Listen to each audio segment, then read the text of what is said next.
Audio Jungle.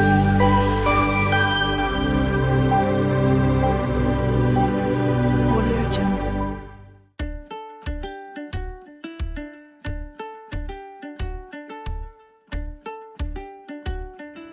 આજે આપણે પનીર ભુજીનું શાક બનાવવાના છે.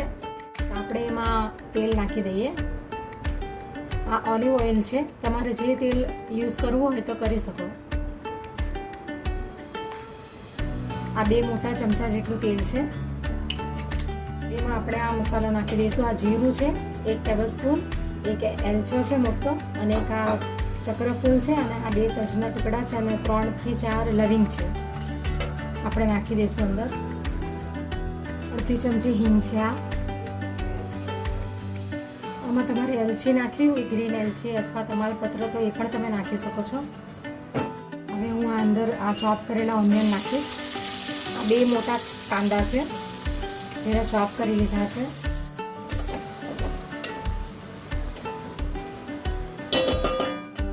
8 થી 10 કળી લસણની છે, જેને મેં બારીક કાપી લીધી છે, એ નાખી દઈશું. અને આ આદુ ને મરચાંની પેસ્ટ છે, વાટેલા છે.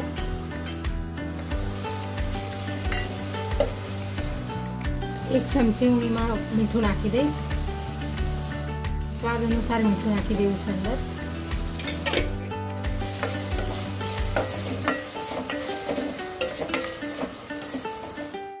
એક ચમચી જેટલું બેસન નાખી દઈશું, ચણાનો લોટ.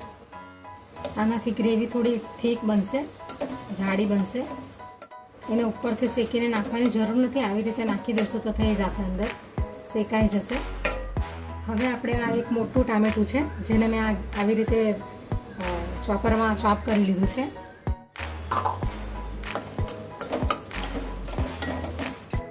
હવે આપણે એમાં આ એક કેપ્સિકમ જે મેં ચોપ કરી લીધું છે બારીક, એ નાખી દઈએ.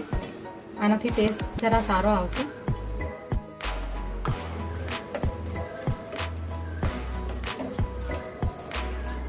હવે આપણે એમાં મસાલા નાખી દઈશું. આ એક મોટી ચમચી કાશ્મીરી મરચું છે, કાશ્મીરી લાલ મરચું, અને આ ધાણા જીરું છે 1 મોટી ચમચી.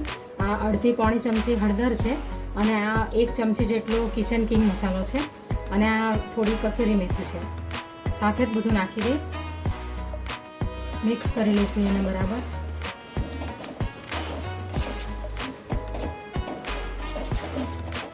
હવે આપણે એમાં થોડું પાણી નાખી દઈશું, 1 કપ જેટલું, જેથી કરીને ગ્રેવી નીચે ચોંટી નહીં જાય.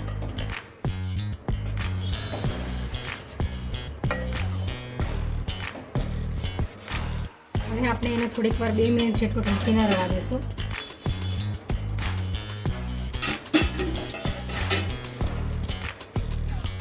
ગ્રેવી સરસ ચડી ગઈ છે. હવે આપણે એમાં પનીર, જે ગ્રેટ કરેલું પનીર છે છીણેલું, એ નાખી દઈશું.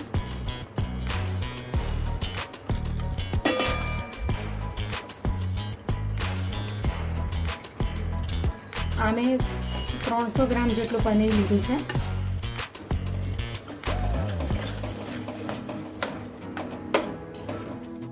અગર તમને એવું લાગે કે બહુ થોડું જાડું થઈ ગયું છે, તો તમે હજી થોડું પાણી ઉમેરી શકો છો. હવે હું આની અંદર આ મલાઈ નાખી દઈશ. આ અડધા પોણા કપ જેટલી મલાઈ છે. બરાબર મિક્સ કરી લઈએ. હવે ફક્ત 2 મિનિટ કે 1 મિનિટ જેટલું એને ઢાંકીને રાખશો. હવે આપણે જોઈ લઈએ. પનીર ભુરજી રેડી થઈ ગઈ છે. હવે આપણે એની અંદર આ કોથમીર, આ ધાણા લીલા નાખી દઈશું.